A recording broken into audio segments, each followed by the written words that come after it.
Welcome to the SportsBros podcast, featuring the almighty B-Live, the money man Scottie D, and your host, the head of creative Eddy. The SportsBros podcast, by the fan, for the fan, talking sports just the way you like it. And without any further ado, let's give it up for the SportsBros.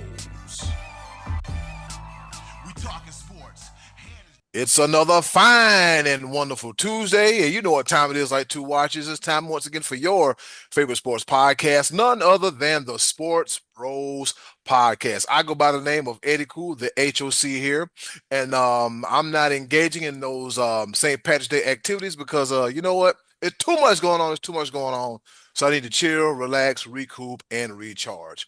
With that being said, I have two of the best co-hosts in the world because I try to do it by myself, and it ain't as fun. Introducing first, way down now in Fayetteville, North Carolina, he is the almighty B-Live. What's happening? What's going on in the world today? Eddy, sir, you might not be participating in all the St. Patrick's Day festivities, but that's just you. Yeah, me, I'm Black Irish. I was going to say, what are you doing upright at this hour of day, this ungodly hour? Trust me, as soon as this podcast has been recorded, I'm going to enjoy some festivities. Jameson will be flowing through my blood system, and all will be well. Oh, man. St. Patrick's Day is one of my favorite holidays. Just a little known fact. Did you know St. Patrick's Day, Cinco de Mayo, and my birthday all fall on the same day of the week every year? Wow. The three biggest drinking holidays of the year all fall on the same day of the week. My birthday, Cinco de Mayo, and St. Patrick's Day. I'm here for it. Yes, sir.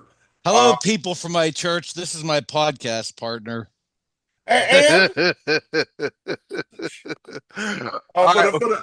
the lovely people that are listening from Scott's church, God bless you and all the things, and Godspeed and everything. Jesus turned water into wine, and I thoroughly enjoy that part of the scripture. Okay, go ahead and introduce the other guy before I sink even further. Wow, we are in a hand basket, a giant hand basket. 35 listeners, clean out the window, gone. Yeah. Gasoline draws. Gasoline draws and a blowtorch. Lord, forgive me. The Lord knows man. Oh, Lord, here we go. And with that being said, he is it ain't your heart he's worried about, it's your liver. Boy. And the other guy, he is the pride of Washington, Pennsylvania. Whether he's interviewing a local high school baseball team, putting mashed potatoes on the plate, and telling greedy kids that want an extra piece of food, ain't no more, you better get it right together. He's a 10-tool player at the Trinity High School. He is the one, the only, the pride of Washington, Pennsylvania. He is the money man, Scottie D.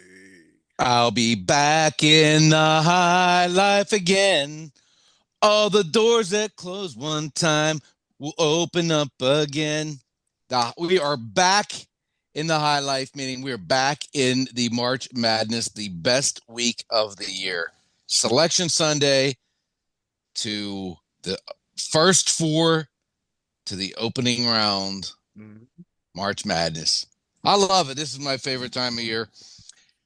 I gotta say, though, last year was the first year in many, many years that I missed Selection Sunday, because last year when I was at Waynesburg University, we had a baseball game. I was doing play-by-play broadcast on that Sunday, so I did not see them actually make the picks last year. So I missed it last year, and this year I was back watching it. And I will tell you, I guess it never really completely sunk in that Greg Gumbel saying the name of the teams when they were getting picked was super special, and I missed that this year because Greg Gumbel just passed away last year. But man, what a legend he was! Just when you would hear him say, "And the third seed is going to blah blah blah," and then you see them all celebrate and all that stuff, and all the teams sitting around waiting to get their names called. And Greg Gumbel's voice was like synonymous with making those revelations the same way that, like, when I was growing up, Al Michaels and Frank Gifford were the voice of Monday Night Football, that kind of thing. Or Jim Nance is like the voice of the Masters. Greg Gumbel was the voice of the Selection Sunday, and I missed that this past Sunday. And they did a nice tribute to him before the show started. If you guys saw that, where I guess the Rolling Stones was his favorite band, and they played "Start Me Up" by the Rolling Stones, and so they said all the crew were wearing Rolling Stones t-shirts, and they just did a really nice tribute to him, the guys in the studio. So that was really cool. But cheers to Greg Gumbel, man, because that was, he really did the job for Martin. He was like this, his voice was like the soundtrack of the Selection Sunday, and even like the March Madness was going on. So just wanted to say that little thumbs up to Greg Gumbel on that, because I missed that Sunday. I love the show still. I still enjoyed watching the kids find out. Nobody called Pitt's name again this year. I was shocked for the second year in a row. Shocked. Was that more shocking, or was them saying North Carolina more shocking? Eddie, cool. Let's start this thing. Let me quick question, because I missed the sound of it because I was at work. Was it Clark Kellogg that announced the teams? No, he was sitting next to, I forget the guy's name. I think maybe he did it last year. I don't know if Gumbel. I know Gumbel passed this last year, later in the year. I'm not sure, but this guy actually gracefully said, I could never fill that. I'm sitting in his seat, but I can never really fill his chair, however he put it. But I can't remember the guy's name. He did a really good job, though. I mean, it was very well done. Yeah. It's just not Greg Gumbel. Eventually everything changes. Eventually Johnny Carson's not sitting at the desk on the Tonight Show anymore either, and life goes on. But I mean, this guy did a really good job. I had to course correct when I got to work, because they had the TVs on ESPN, and I'm like, no, let's put this on CBS so we can see the reactions and everything. But I missed a little piece of it and everything. But yes, can we talk about it? Can we talk about the snub heard around the world, or the team that did, man? You know what? Before we go any further, let's go ahead and hop right into it. The top of the order. All right, let's get this thing started. Here it is, the top of the order. Selection Sunday just happened, guys, and North Carolina made the tournament. Somehow, some way, they made the tournament, despite the odds being stacked against them. For some wild reason, they gave Hubert Davis a contract extension. The Tar Heels were not Tar Heeling this year, but somehow, some way, the controversy is they got into the tournament. Fellas, did they get it right or get it wrong? Be Live, what say you? Yeah, please, and thank you for allowing me this opportunity, because I sit right in the heart of North Carolina, and it is the talk of the town, with Chapel Hill being an hour and a half away from Fayetteville. Man, Duke fans, North Carolina fans, all alike, how did this even happen? Let's just be honest and let's just be real. North Carolina got into this tournament because of their name and their name only. There was one very, very big point about how North Carolina got into this game, because their strength of schedule, non-conference schedule, was 5th in the country. So they were like, okay, North Carolina played top-notch teams out of conference. But when you go 1-12 against quad 1 teams, you shouldn't get rewarded for losing. They got rewarded for losing because they lost to better teams.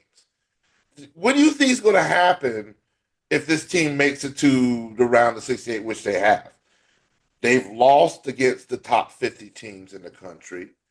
And now you have the top 50 teams in the country in the tournament, plus a few more automatic qualifiers to make the round of 68. North Carolina, you've been gifted an opportunity. And their first opponent is someone near and dear to me and Eddie Cool's heart, and the tune of San Diego State University. Aztecs, yes, sir. Yes, where the one, the only Edwin Vereen, Eddy Koo got to walk across the stage at San Diego State University, representing what was it? The former Ashford University, now known as the University of Arizona Global Campus, go Wildcats. So yes, it was beautiful being out there, San Diego State. That is the play-in game, the first for North Carolina versus San Diego State. Ohio State, Indiana, West Virginia. On behalf of myself here at the SportsBros podcast, y'all got screwed. Better record against top quad one teams. I think that's your measuring stick, really. Mm-hmm. How do you perform against those better teams? Not how many you put on your schedule, is how you perform against them. Now, granted, if you only play like 3 or 4 teams that were top tier, that's something completely different.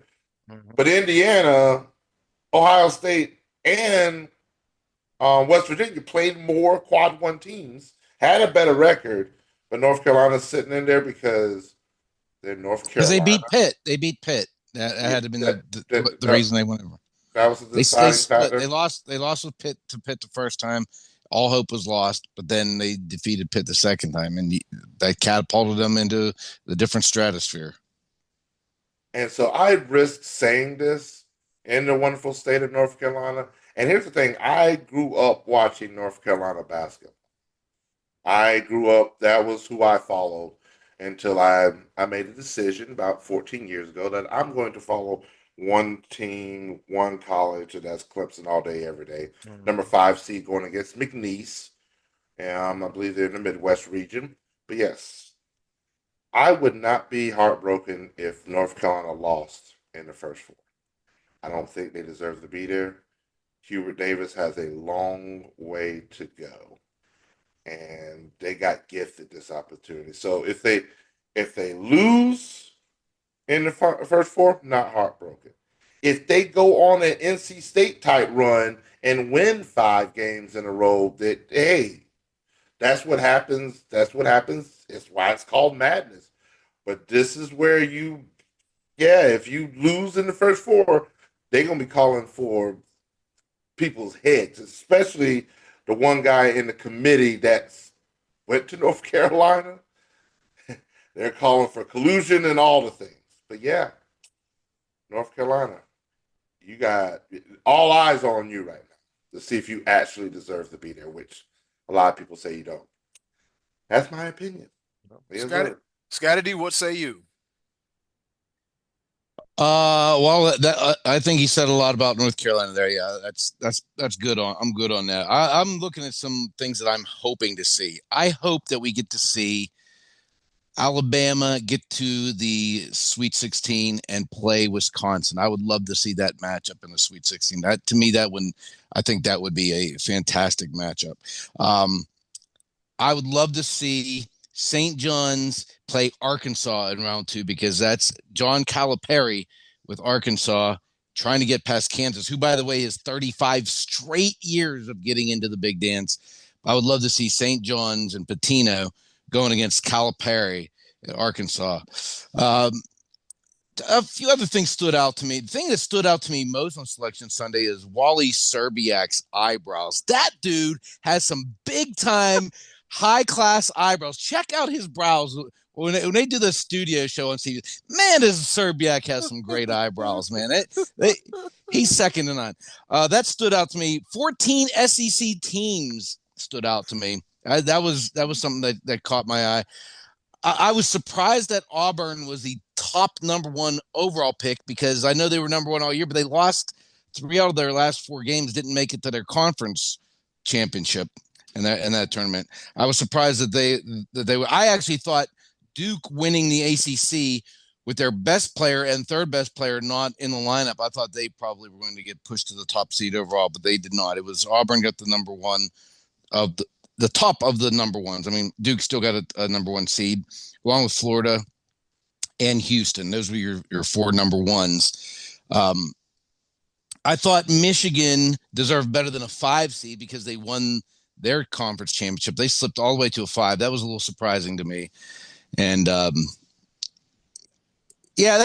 were probably the biggest takeaways. But when I'm looking forward to seeing some of these things, I want to say I like this time of year because these guys highlight some interesting things, like Colorado State being a team that you might want to watch because they score a lot of points, and there's just there's some matchups that teams that you wouldn't probably otherwise sit down and watch on a Monday night or Tuesday night in February. Meanwhile, they're racking up 30 wins, and then they get here and they play, like San Diego State. I didn't see them play at all this year, but here they are trying to play against one of the, I know North Carolina didn't have a great year, but one of the most storied franchises in college basketball. I want to see this stuff. I want to see Texas and Xavier in that first four. The first four, I mean, it's a little intriguing to me this year. So I love it all. I'm looking forward to all, but those were some of the ones that really were kind of jumping out at me, some of the things I wanted to see. And I think it'd be really compelling to have Pitino and Calipari, who were longtime rivals in the state of Kentucky, just so happens there they are in the same bracket and could meet in round number 2. Oh man.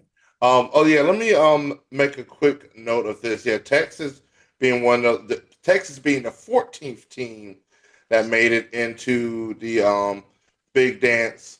And another intriguing story behind that, because 14 teams made it from the SEC, there is a contractual clause in the NIT that the 2 top teams from the SEC that does not make them Big Dance, they are contractually obligated to be invited to the NIT. So LSU and the bottom dwelling last place South Carolina Game Chickens are automatically invited. Boy, you find a way, don't you? Boy, every day, every way, you find a way. Why am I surprised? I shouldn't be. Lamont parents did decline the invite. They said, you know what, we need to rebuild for next season. Yeah, But smart. Yeah, good job, coach. Just ain't no way in hell. Don't you take your ass up there and get embarrassed. Louisville being a number 8 seed is beyond me, with Clemson being a 5 seed. Louisville actually finished better than Clemson Yeah, this year. that was low. I thought that was low too. I actually had that written down as well. I think so. So there's so many intriguing stories as we crunch all the numbers and everything, putting together all of these amazing, wonderful brackets that are going to be busted within the first weekend. Yeah. My big question is this. This is my big one. How will Cooper Flag recover in time or at all? And can Duke make a run without him? Well, they're saying I think Duke's first game is Friday. I think they got scheduled on the Friday. Yep. Friday. So they're saying he's probably going to play. I don't know why you would. If you're Duke and you just won a championship without him playing, you need him really against who they're playing. America. I can't even see who that team is. I saw him announce. I think it's the winner of American versus Mount St. Mary's. Mount St. Mary's, that's who it is. Yeah. Okay. So whoever wins that game, you would think, if you were coached well, as they are, that you would be able to get by that team without him and give him until Sunday. Give him the extra couple days, and then see how it feels on Sunday. You'll get the winner of Baylor, Mississippi State, and you play him sparingly in that one. I think you're going to try to play him on Sunday, but I wouldn't even make him go Friday. Why bother? Dress him up, and if you got a tie score with 3 minutes to go, say, hey, let's see what you got. You know what I mean? Otherwise, you're good enough to win the ACC championship without him. Surely you're good enough to beat one of the 16 seeds without him. And then let me make this known. One last thing, Eddie. Cool. I'm sorry. No, go ahead, you good. Resellers, y'all kiss my ass. Oh boy, how much are their tickets going for? I'm so sick. Because Raleigh is one of the host sites, which is an hour away. I looked at the tickets just to see maybe. I got the lowest ticket I could find was well over $500 for the first round. I hate resellers. Congress, Yeah, that's a little ridiculous. Congress, do something. It shouldn't be legal. Especially right after St. Patrick's Day. It's not like you can afford Be-Live's bar tab and then a ticket to the game. Both. You can't do both. That's not right. Not necessary. That's Man. not necessary. First of all, I'm very frugal when it comes to my bar tabs. I know what to get and how to get in a economic fashion. How dare you, sir? And yeah, luck of the Irish. Yep. Yeah. Yep. So, fellas, it's as B Live said, it's madness time. And also, B Live, tell everybody about our SportsBros podcast March Madness Bracket Challenge. Yes, sir. We are open to the public, just to let you know as well. The Sports Bros Madness Bracket Challenge. The link is on our Facebook page.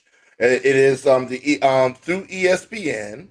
And so if you go on our Facebook page, you should see a post on there. Also in the Sports Bros family group page, I posted it there as well. We will continue to post until we can't post anymore, which I believe the brackets do close on Wednesday, if I'm not mistaken. Because Tuesday, Wednesday, the first four, and then Thursday, the round of 64 is complete. Brackets must be in. This is for pure bragging rights. But I am in negotiations, though. Just to let you know, this is breaking news. I'm in negotiations where our podcast bracket challenge will be merging with another group, and there might be some financial situations and everything. And I'm going to work in a negotiating that. Who you don't know? Just let me do my things in the background. Who? Well, I mean, I'm adding more people to the pie, making it more fun, and there's going to be cash involved. He'll be negotiating tonight when he's on his about eighth Jameson. He'll have us in some cook's website down in North Carolina. Sports Bros and Bob's Bar and the cook works at Bob's Bar. This is disappointing. I tell you, I thought that we were better than this. My drinking habits is never, well, maybe once or twice. This is episode 288. I want to say maybe one or two of the episodes I might have been inebriated, but that's neither here nor there. I've grown, sir. How dare you? All right, and with that, you grown. All right, shut up. Oh boy, here we go. Before y'all kill each other, you went from alcohol shaming me to fat shaming me in the same breath. That's exactly what you did. That's exactly what you did. Ladies and gentlemen, welcome to the SportsBros podcast, where B Live and Scottie D fight like two killing brothers. But anyways, know what you did. Don't you dare. But anyways, I digress. Let's put this thing back on track. While we were sleeping, Cincinnati finally decided they want to spend some doggone money. In the tune, they signed not only Jamar Chase, but he also re-signed Tee Higgins. Now, Jamar Chase's deal is 4 years, $161 million, and will make him the highest paid non-quarterback in NFL history. I hate to say, well, he's going to be the highest paid in such and such history. 3 days later, so I hate that. Stop using that. It's silly. It's redundant. It's stupid. Okay, I don't usually call things stupid, but this is stupid. Okay, and also teammate Tee Higgins, he gets a deal, $115 million over 4 seasons. So that's about be live over $276. $276 million tied up in 2 wide receivers, and not to mention whatever the Joe Burrow is, and now Trey Hendrickson, he gonna want him some money too. Fellas, what do we think about the Bengals making this move? I'm gonna say this real quick, Eddie. Cool, because you mentioned that he's the highest paid non-quarterback in NFL history is stupid. Well, not necessarily in this matter. Because the Bengals did say that they were going to make him the highest paid non-quarterback in NFL history. I understand it, but it's the term. He's like, we're going to make him in history. Like 3 days later, in history. I agree. It's every week now. Every time somebody signs a new contract, they're the highest paid highest paid in history. Does everyone have to be? That's agent greed, because everyone has to be able to declare that. So they can say, look, I just made my client the most. I mean, you can't just be like one of the highest paid. You can't be in the top 5 in the league. You always got to be the highest paid in NFL hit. Oh, come on with that. Well, the Bengals said they're to their word, and so you know who's to blame for this? For T. Higgins getting this high price? Justin Deshaun Jefferson? Watson. Huh? No. Deshaun Watson. Scottie D, you're close. Because it is the same organization, but Myles Garrett. So what? Let me guess. He reset the market. Myles Garrett got 4 years, $160 million.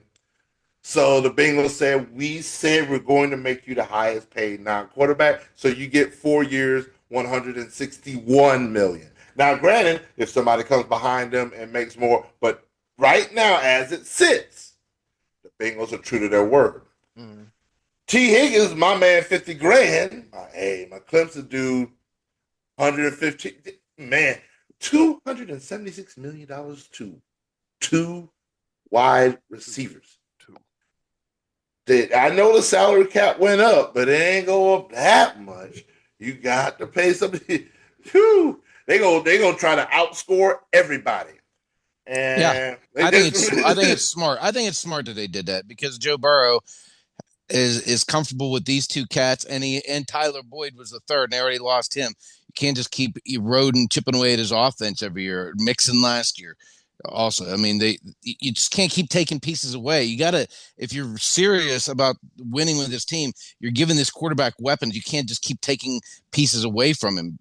Yeah, they may have to win a lot of games by outscoring people. Hopefully they, get it right in the draft and they're figure out a way to keep Burrow on his feet. I still think their O-line is a tad bit suspect. I mean, it's gotten a little bit better, but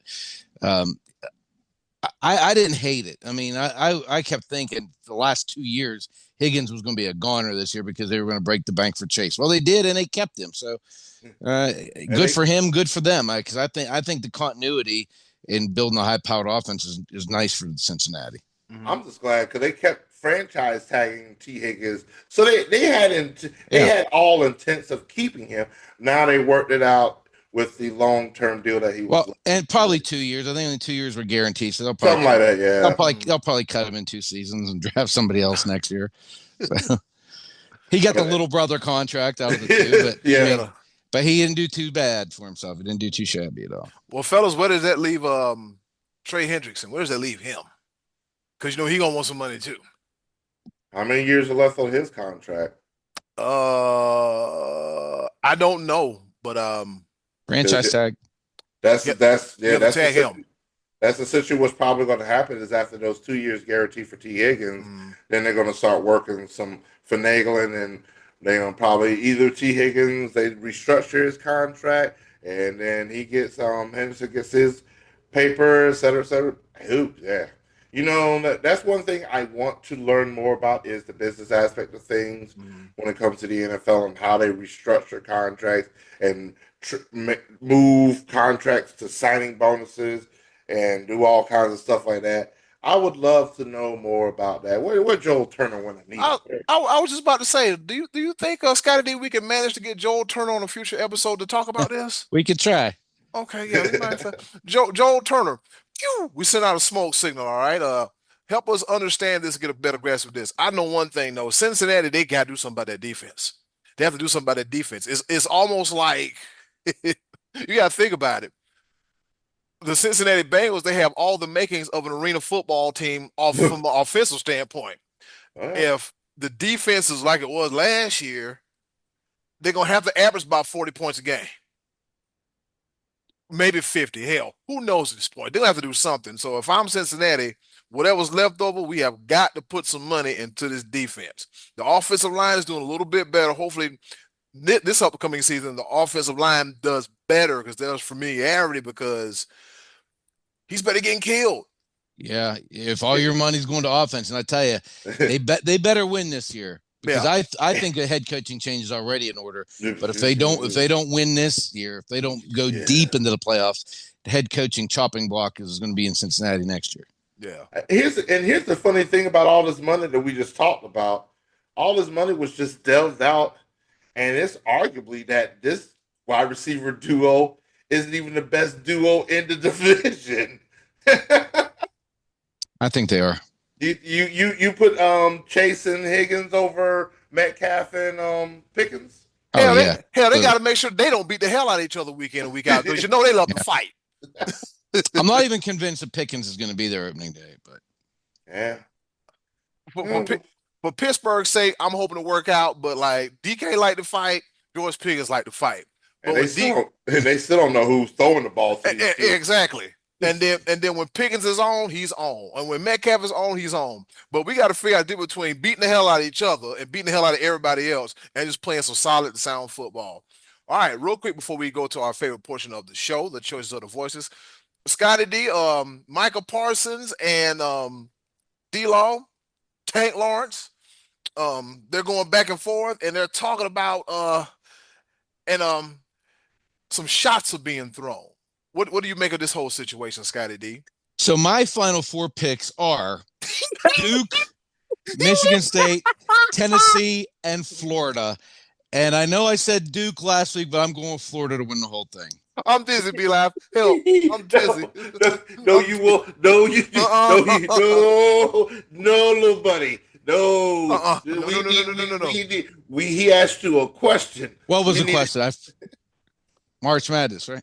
Micah Parsons and DeMarcus Lawrence. Marcus Lawrence said he is out of here, and he said they had no chance of winning a Super Bowl in Dallas. Okay, let me say this. You know what they said. Yeah.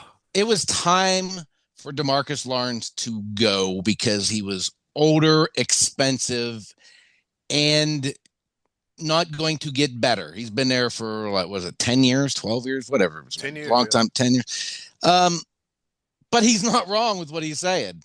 He said to Micah Parsons, you need to worry more about football than social media, basically. He's something to that effect. I agree with that. He said, I'm not going to win a Super Bowl in Dallas. I agree with that. The only thing is, he went to try to win one with Sam Darnold. So it wasn't just like, this wasn't just a move. If he was really not worried about money and wanted to try to win a championship, he'd have called Kansas City and said, look, I'm coming there for the league minimum. What you got?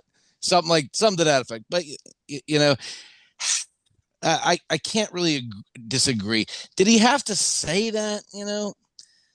No, and you know, I guess I can't. And Jordan Lewis said something similar. He piled on his way out of town too. I guess I got to give Micah Parsons credit for standing up for the Cowboys, like showing I believe in my team, I believe in my guys. But again, I mean, there he is on social media waging war again, and that's kind of. He said it was some clown. Clown stuff. Yeah. All right. I just want to quote. Let me quote D-Law when he says, "Calling me a clown won't change the fact that I told the truth. Maybe if you spent less time tweeting and more time winning, I wouldn't have left." Yo, these podcasts are getting out of control. Social media is getting out of control. Hey, leave the podcast to us. To us, yeah. Yeah. Leave that to us. You play on the field, we'll podcast and talk about it. You don't see us getting at each other here on this podcast. You don't see us tearing each other up. It's all love here on the SportsBros podcast. Ooh, that was almost a quick trigger. Ooh. Well, hey. I didn't fat shame. Well, but before you do that, looking at my phone, fellas, guess what time it is? Time for Scottie D to kiss my ass. Oh boy, here we go. I'm glad you asked. Wrong answer. It's time once again for our favorite portion of the show, the choices of the voices. With that being said, hey, old button, hit it and help. Choices of the voices coming at you right here on the SportsBros podcast. I need to take my blood pressure after this episode. Y'all gonna worry the hell out of me. No, I'm joking. We'll be right back. Stay tuned.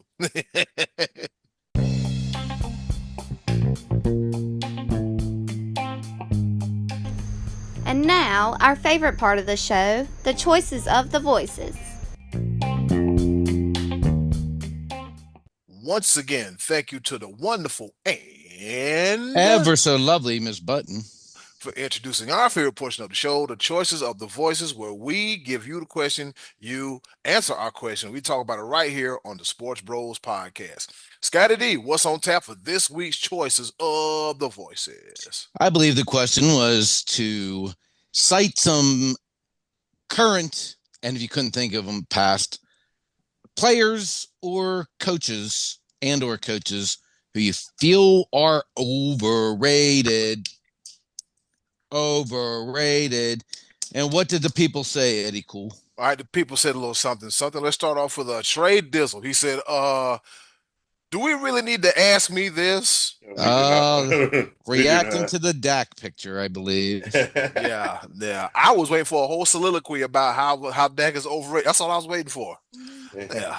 He must have been in a good mood that day. He didn't have time to bring himself down. Yeah, one of y'all got to jump into the DMs and piss him off real quick. You're poking the bell. You're poking the bell. And the tune of $240 million, $231 million guaranteed. Yep, that's about as overrated as you get. Oh, yeah. In the words of Cheap Pete, good Lord, that's a lot of money. All right. Joe DeFalla, he says, John DeFalla, he says CJ Stroud, Joey Bosa, Karl Anthony Towns, Joel Embiid, Kyle Shanahan, and Doc Rivers. I'm going to disagree with him on CJ Stroud. I am as well. Yeah, because you just this is a little sophomore situational. Yeah, this is a little sophomore. That's all it is. But that one's to be determined. That's to TBD. Okay. I'm gonna definitely jump in on his side with Doc Rivers, though. Yeah, Doc Rivers, that dude just keeps getting jobs and he's lousy everywhere. He won a championship with like a mini dream team back in the 2008, and he just keeps getting hired and not doing anything with anybody. So I like that call. Kyle Shanahan, that was an interesting one. We'll see what happens with Shanahan with the 49ers going forward here too. And Joel Embiid, I agree with Joel Embiid. I mean that guy, when he talks like he's a legend, superstar, champion, and he's never got past the second round.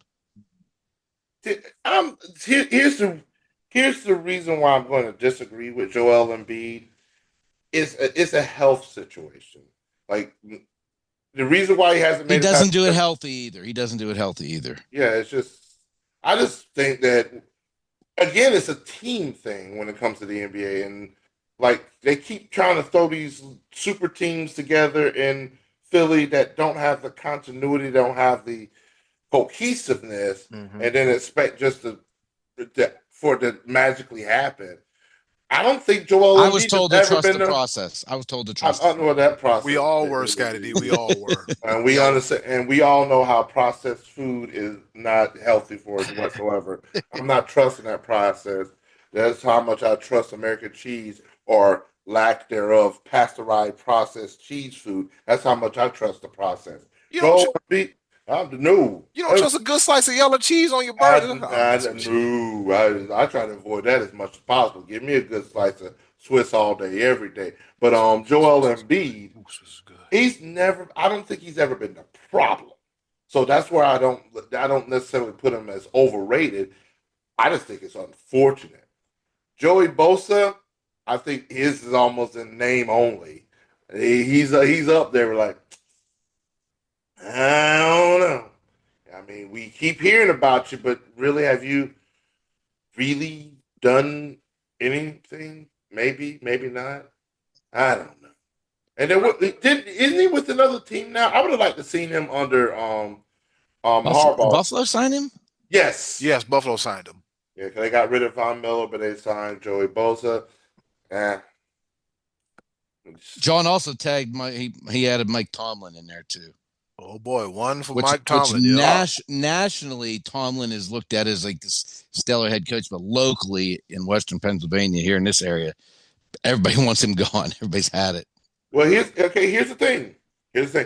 Are you on the same tune of Doc Rivers when it comes to Mike Tomlin? Mike Tomlin has won or has he won two? He won one, lost one. Okay. He's won one Super Bowl. He's kept them above 500 all this time. has he really? I mean, does one Super Bowl make enough for you? Or Well, it was a long time ago, and he hasn't won a postseason game in what 9 years now or 8 years, some ungodly number for Steelers fans. I mean, I don't hate it, but I'm going to say this on behalf of the rest of the league. I'm sorry, that's a good problem to have. Yeah. I'd rather give me Mike Tomlin any day of the week, twice on Sunday. you can have him.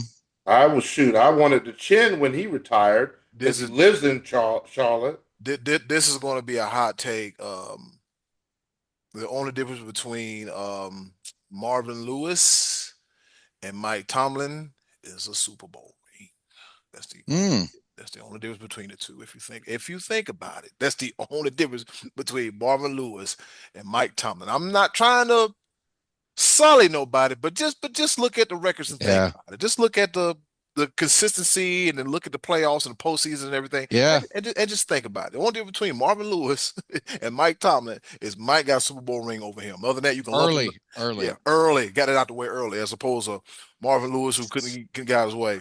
Oh, I liked Marv too. I wanted him to do well. I always rooted for him in the postseason. I liked him. Yeah, he was a good dude. Will Georgia, he said Mike Trout for sure. All right, so here's my thoughts on Mike Trout. You can be loyal to a fault. Because you see, Ohtani, he got the hell up out of there. And what happened? World Series. Won a World Series. Got a bunch of money. I understand being loyal and trying to, like, it is. The Angels have they've really done nothing other than get Ohtani get another handful of players. They've really done nothing for Mike Trout. So why stay? But as we learned from Myles Garrett's situation, I want to go win a championship. Myles, how you feel about making $40 million a year? I guess I'll stay. It's about winning, but money is nice too. Come on, it's just. I really want Mike Trout to win one, but at this rate on that team, it ain't happening. Yeah, but with Mike Trout though too, you also have to wonder the last couple of years when he had Ohtani as his teammate, he's just hasn't been healthy either. Mm-mm. So a healthy Mike Trout and a healthy Ohtani together may have been different. Mm-hmm. In baseball, you need more pieces than just two guys that can slug, but Trout's battled the injury bug for years now, and he's declined right now his name is still carries a lot of weight from his early years, but he hasn't been the Mike Trout that everyone was saying was the best player in the game for many years. You got Mike Trout and you got Bryce Harper. They've done this for a while, but I think Bryce Harper is slowly starting to. At this point, I would take Bryce Harper for sure. Oh, yes. Give me Bryce Harper all day. No, sir. Eddie, over Mike Trout? I understand because I'm looking at from if you had to choose two, who you choosing? Give me Bryce Harper. Oh boy. I get it. Yeah. Purely the talent-wise, statistics, everything, but no, I can't stand Bryce Harper. I understand. I can't stand that pompous, arrogant son of a. Oh boy. Yeah, you almost cussed. I would take him in a heart, but man, I like his game, man. Yeah. I like to punch him in the face. Yeah, that's what I like to do. I said what I said. Why is Karrion Kross wearing his hair like AJ Styles? I got something interesting to tell y'all about that in a little bit. All right. Yeah. So moving right along, we have Christian Vandenberg. He says Joel Embiid is a perfect example of overrated. We opined on that earlier between injuries and the process and everything. It's just he just can't come through. Brad Thomas, That team has been mismanaged for so long. It's not Embiid's fault. Yeah. Man, I'll tell you what, that's all right.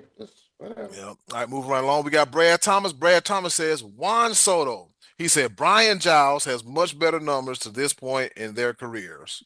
I did not know that. Brian Giles was a very good player, not a highest paid player in the league caliber player like Soto's being paid.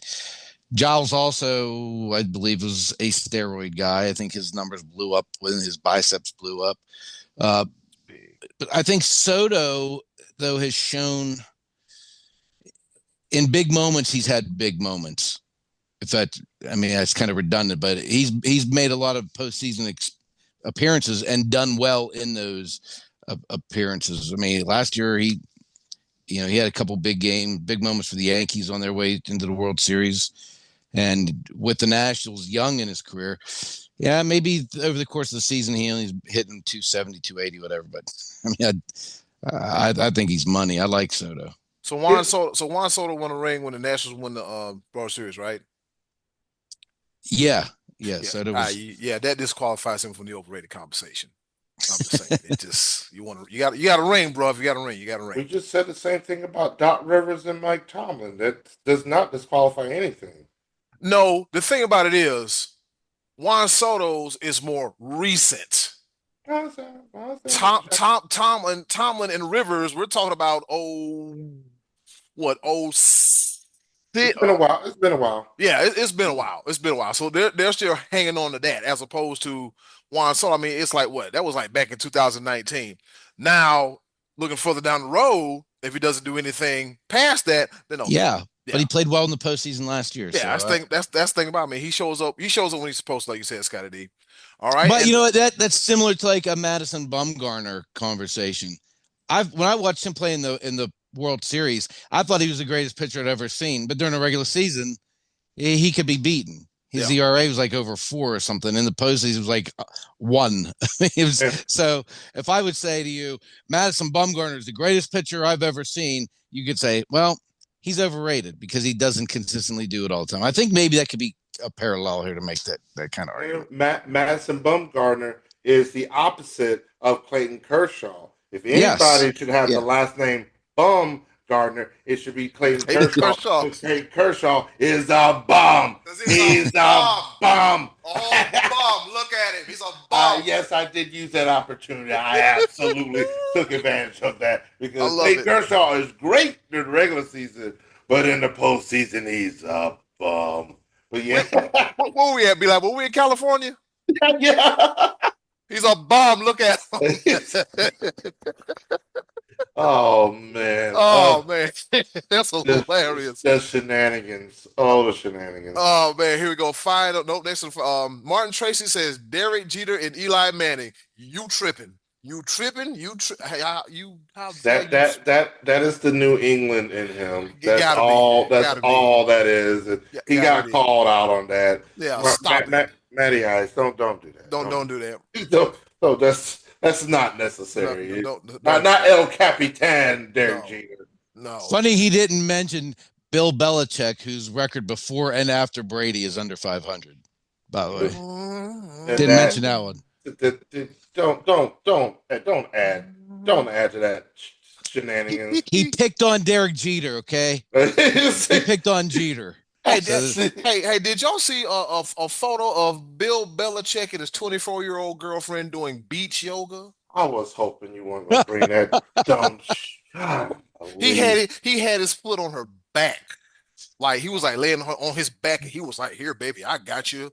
He was too busy winning Super Bowls to have a midlife crisis, so he's having it now. He sure is. He's having it now. And the comparisons of a parent lifting up their toddler, thinking that they could fly, and a parent to their toddler doesn't have that big of an age difference. All right, cool. Yeah. Moving on. Scott Cox, he takes a quote from Shannon Sharp. He said, Mike Tomlin has never had a lose season. Lose a season. That ain't worth a damn. Uncle Shannon Sharp said that. And Scott Cox pretty much thinks that Mike Tomlin is overrated. Oh, they've been coming after Mike Tomlin. Well, here's one thing I've also noticed throughout this segment, because Scottie D is the engineer of this, and so he tags people personally and people that are friends of the show and everything. It's a localized situation, so you're going to get a lot of Pittsburgh area shenanigans. Yeah, that's true. But so Mike Tomlin got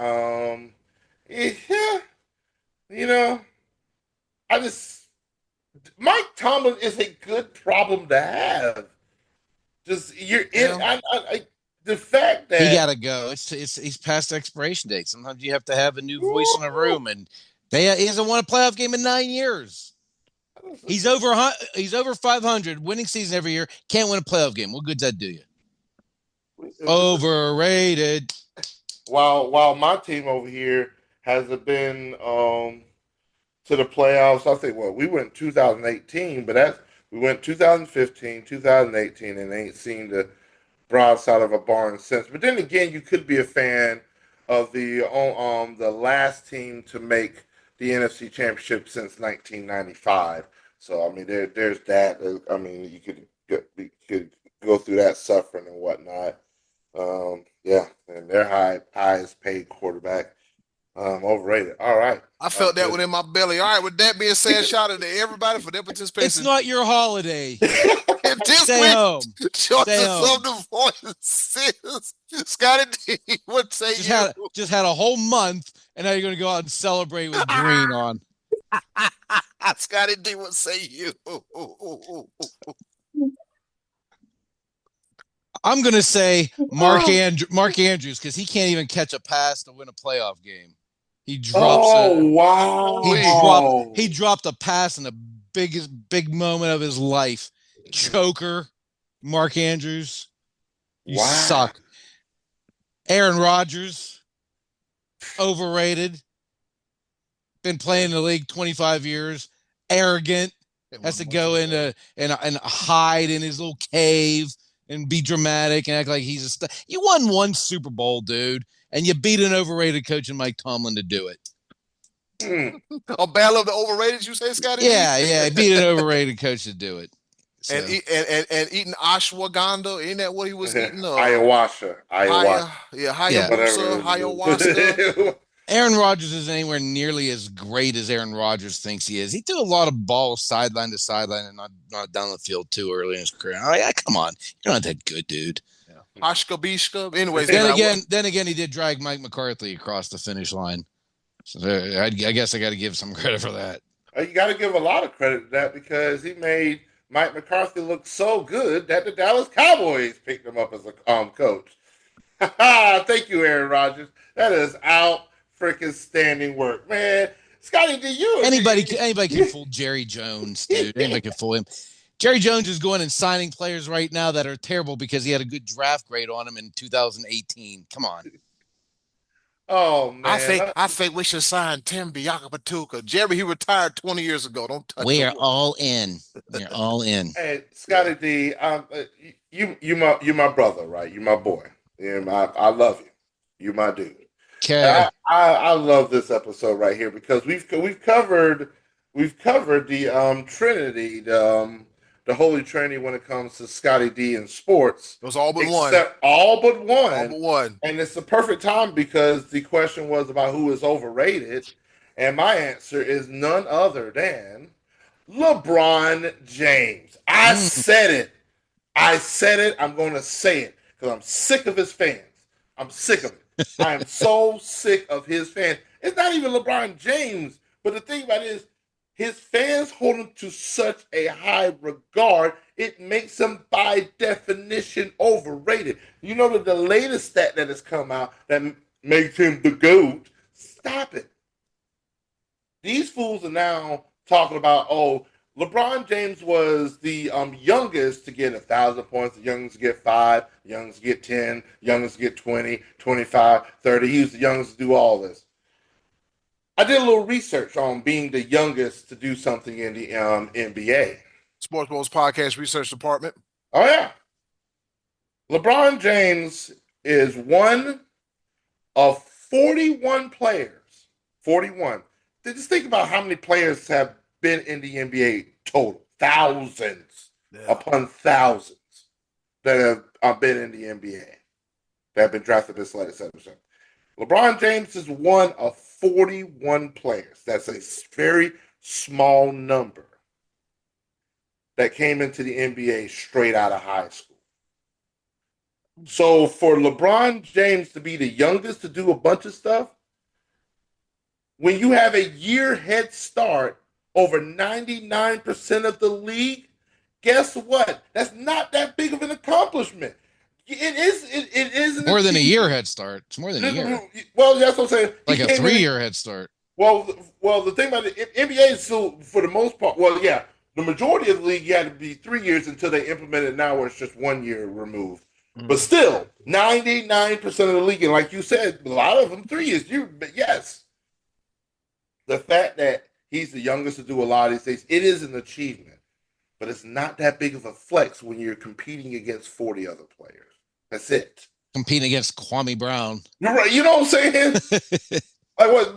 Didn't Sebastian Telfair come straight out of the pot? Yes. Like that's what I'm like. Come on, bro. Like yes, Kobe Bryant. Yes, Kevin Garnett. Yes, there's some names. Yes, there's some names out there. You just listed the 3 best of them, though. Maybe that's Moses Malone. Yeah, Moses Malone. Yep. Yeah, that's what I'm saying. But that's your measuring stick. Because they even put this post where Steph Curry is the oldest to reach 25,000 points at 37. I'm like, he played 3 years of college and missed 2 years due to injuries. Come on, I'm like, dude, y'all doing the most. LeBron James is great. But the way you put him on this pedestal and all these stats y'all keep trying to come up with, he's not the GOAT. He just isn't. And he's not going to be. Until he somehow, I'll put this, like I did Tom Brady. I'll do this here.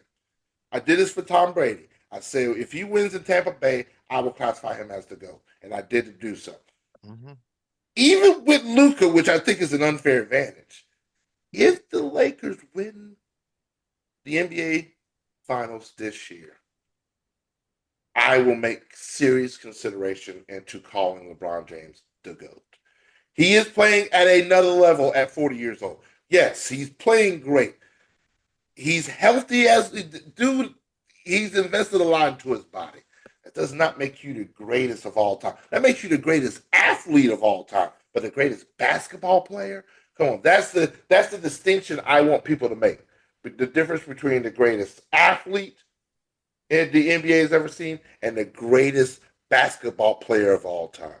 That there's a big difference. There is a difference. Big old difference. LeBron James, to his fans, overrated. I said what I said. Kareem is my GOAT. Eddy, cool. Since we stick with basketball, I got 2 names: James Harden and Russell Westbrook. You can get all the triple doubles and score all the points and go on these magical runs, and it amounts to 0 championships. Now I know I said earlier, Harden is a good one. That's a really good one. Now I know I was kind of contradictory when I said, championships and greatness and everything, but you got to think about it. You play, like I said a long time ago, they playing all this hard basketball and then come to postseason, nothing. They don't deliver. They don't come through. You got to think about it. When it was the Oklahoma City dream team of KD, James Harden, and Russell Westbrook. And then they had Serge Ibaka. Yeah. They had Kendrick Perkins. Kendrick Perkins. They had Kendrick Perkins. I'm gonna be on you like numbers on a house address. You had that whole team. You could have did something, but you wound up not doing nothing. And then you couldn't run it back. And then what does KD do? I'm gonna go ahead and leave here and I'm gonna go to Golden State and I'm gonna win. I get it, I understand it, but like those 2 guys, man, this is not a personal shot. But every time I'm talking, oh yeah, well, Harden, he'll go, and Westbrook, he'll go. I'm gonna need y'all to stop lying to yourselves and us, because these guys, when it comes to the postseason, they do not produce. They drink, choke, classic. Somebody cue Reggie Miller, because that's what they drink. Yeah. They never come through when it counts the most. They never come through when it counts the most. And ever since then, they've probably hopped from, you name it, Washington to Houston to the Nets to Dallas, to all points in between, and they still can't do anything. And I'm telling once again, say it once, I'm going to say it once again, their styles of play does not translate into a championship winning formula. They have to have help. They cannot do it all. Russell Westbrook and James Harden, over and rated. You can put either one on either word. It don't matter to me. Scottie D, what's on tap for next week? Good call on those guys. Before you do that, I just think it's funny that a team that had Kevin Durant, Russell Westbrook, and James Harden couldn't get it done, but the Oklahoma City Thunder have a better chance with the likes of Shai Gilgeous-Alexander and Chet Holmgren. Go figure. That's what, because they're last I saw, they're 12 and a half games ahead of second place. Like, Oklahoma City are not playing around. Now, will that equate to postseason success? Please. I hope so. I'm rooting for OKC this year. I'm rooting for them. But yeah, I had to throw that out there. Yeah. Scottie D, what we got for next week? All right, next week we're going to ask you to tell us who do you think is the best college basketball coach that you've seen. If you're too young to have seen John Wooden, don't say him. Don't do that. Or if you're too young to have seen the Dean Smith Tar Heels, don't say him. But if you think that's where the greatness is and you were around, I mean, who knows? Uncle Max has more to choose from than we do. I'll just say that. That's all I'm saying. I didn't say anything bad. I said he has more to choose from. I have more to choose from than my nephew. You know, that's legit. It's legit. I didn't say that Max is going to pick Dr. James Naismith or anything like that. I'm just saying. Keep going. You stop it immediately. And that will give us something to talk about next week, Eddie Cole.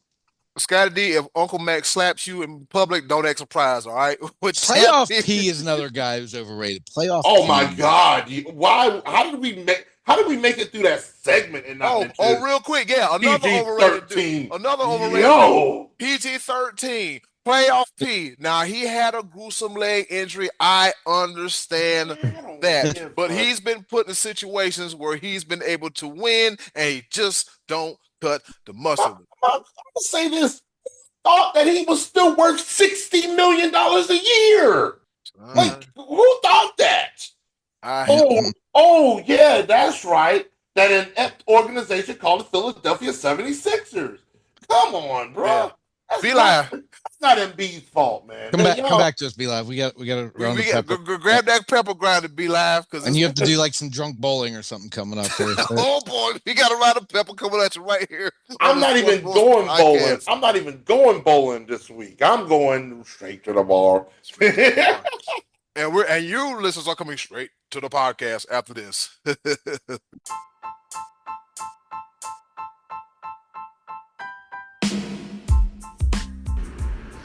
Okay, boys, let's bring it home with a round of pepper.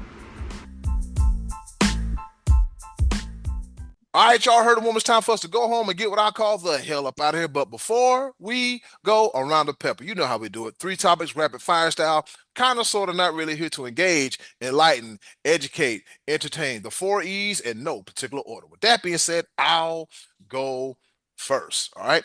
On this day in history, back in 1892, Lord Stanley presents the Silver Challenge Cup for hockey, which was later to be called the Stanley Cup. So Lord Stanley said, "Here, you play for this. It bears my namesake, and it goes to the winner of the Stanley Cup finals." He probably talked like that too. Over to you, Scottie D. Speaking of Stanley Cup, congratulations to Alex Ovechkin for becoming NHL's all-time goal scorer. Happened yet? Okay, Be Live, over to you. Ovechkin, we're rooting for you. It's happening. It's definitely happening this year. All right, my first pepper point. I'm going to try to make this as simple as I possibly can, but it's real complicated, but it's still simple. Brandon Williams, Dwight Powell, Klay Thompson, Najee Marshall, Caleb Martin, Max Christie, Spencer Dinwiddie, and Kessler Edwards. Why am I naming off those 8 players? And make sure I want to emphasize the number 8. Why you naming them? Because those are the 8 players on the Dallas Mavericks that are healthy. By rule of the NBA, if you have less than 8 players healthy and available, you have to forfeit the game. Out of those 8 names that I just mentioned, 2 of those players are on 2-way contracts. And by rule of the NBA, 2-way contracts can only play a maximum of 50 games. Okay, you can be active for 50 games. Kessler Edwards has been active for 47 games, leaving him with 3 more games of eligibility on the team. And Brandon Williams has been active for 44, which means he only has 6 games to go. Somebody needs to get healthy in the next couple of weeks, or the Mavericks will actually have to forfeit games, which has That'd never be been funny. heard of. That would be because on top of that, the Mavericks cannot sign any more players because of that first apron and all kinds of mess with the salary cap and with them signing Klay Thompson. The Dallas Mavericks are in a complete mess, and Nico Harrison should be fired immediately. Eddie Cool, the ball. They say That's a lot of people injured, by the way. A lot of people. they say Dirk Nowitzki stopped dinner when he found out Luka was traded. Mark Cuban couldn't believe it, and oh my God. Anyways, all right, fellas. So my next paper point is about South Alabama. Now, I want you to ask me real quick, Ed, why are you talking about South Why? Alabama? Why South Alabama? Oh, Scottie D, I'm glad you asked because according to this article from Sports Illustrated, the NIT apologizing after awkwardly rescinding an invite to South Alabama. All right, so here's the situation. All right, dig this. NIT released an apology on Monday detailing an awkward situation that occurred when the tournament rescinded its offer to South Alabama. South Alabama coach Richie Riley explained the situation to Alabama.com too. Riley said the Jaguars were offered a spot for the NIT on Sunday night at 9:30 p.m. All right. South Alabama ended up getting an invite because UC Riverside, who received the first invite, had declined to play in the college basketball invitational. So here's where it gets silly. All right. However, UC Riverside got out of their obligation so that the tournament for that tournament and wanted back in the NIT. So an hour after getting the first invite, South Alabama's offer was rescinded. Riley had already told his team that the 2024-25 season was over, and it sounds like he double-checked with the NIT that the team was really in the NIT before telling them. The NCAA Senior Vice President of Basketball, Dan Gavitt, who was one of the people who called South Alabama about the invitation, released a statement on Monday explaining they did things prematurely. And the quote goes like this. After the NIT bracket was released on Sunday evening, it was brought to the NIT's attention that one of the teams scheduled to participate in the tournament had also committed to a non-NCAA affiliated postseason event. In an effort to secure another participating team, the NIT prematurely extended an invitation to the South Alabama Jaguars prior to learning that the original team chose to accept its invitation to the NIT.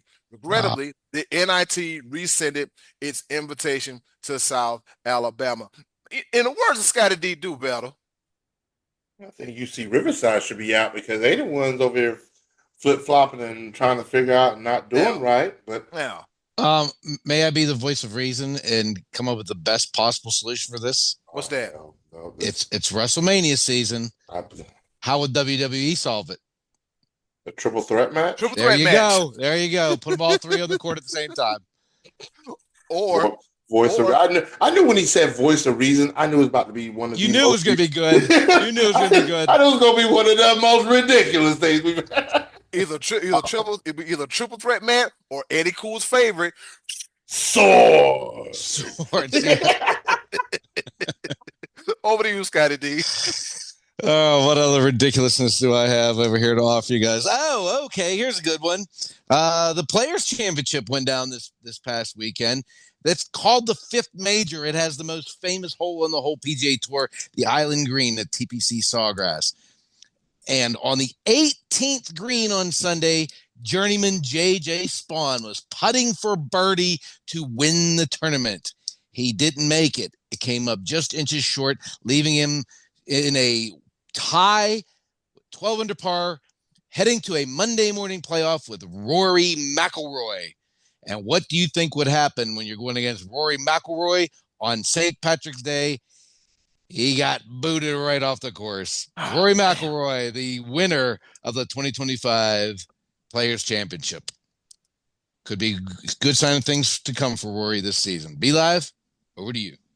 All right, we're going to switch over to a little bit of college baseball. You know, I like to live in the land of the ridiculous when it comes to some of the scores and everything like that. This is definitely a baseball score because of what the losing team had, and it's just tough to do that in any other sport. Where the Kansas Jayhawks beat the Minnesota Gophers 29-1. Woo! Yeah, that's 4 touchdowns, but can't really say that when the team only scores 1 run. You can't really duplicate that in almost any other sport. Basketball, maybe. But What's also crucial in this game is that Kansas had a magical moment where they hit back to back to back to back to back home runs, 5 in a row. The last time this was done, Eddy Cool's going to enjoy this. Back in 2006, when the Game Chickens hit 5 home runs in a row against Georgia, and I believe it was I think it was the second round of the playoffs. But yeah, 5 home runs in a row, Kansas Jayhawks over Minnesota, 29-1. I can't believe the last time it happened was that recently. I was just getting ready to start trying to think of another Uncle Max joke. I can't believe it. Wow! I can't. No, I mean, Eddy Cool, the ball. I just because I thought, okay. Uncle Max, the disrespect. I'm good for one joke. He is doubling down and tripling down. Trying to make fun of. Just like I'm gonna be double a long time. Okay, Eddy. Just like I'm gonna be having double and triple shots of Jameson. He's doubling and tripling down on the jokes. Eddy Cool. Wow. You guys are killing me today with these jokes. All right, and with that being said, on this day in history, back in 2019, a then 40-year-old Dallas Mavericks forward Dirk Nowitzki overtakes Wilt Chamberlain to go 6th with 31,424 points on the NBA scorers list. But the Mavs suffer a 129-125 overtime loss to the New Orleans Pelicans. It would have felt a little bit better if you would have won the game. Yep. Yep. Over to you, Scottie D. Third and final pepper point. Take us home. All right, final one. I know you guys have seen videos before of like the heartwarming moment in the manager's office. Like a manager or coach will say, "Hey, I just wanted to tell you, you made the All-Star game for the first time, or you just got nominated for such and such an award." And there's always that fun one. Well, Derek Shelton just tried to pull this whole hidden camera trick with Paul Skenes, having him into his office to let him know you're going to be the opening day starter this year. I mean, he said it to him like he was expecting him to like be shocked and surprised and happy. The guy started the All-Star game last year.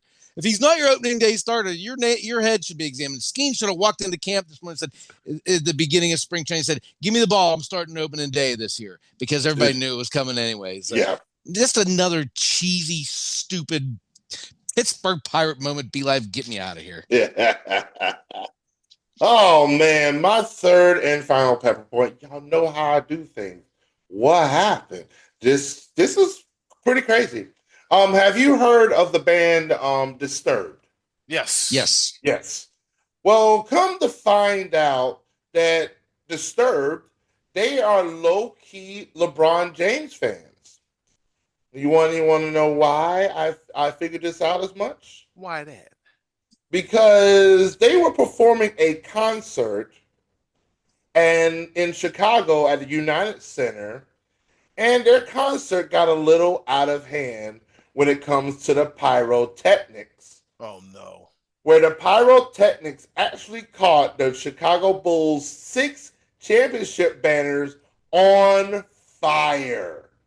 The hate of Michael Jordan is real in 2025 for Disturbed to light the championship banners on fire. The ones that LeBron James will never catch. And that's why he'll never be the GOAT. He'll never have 6 rings.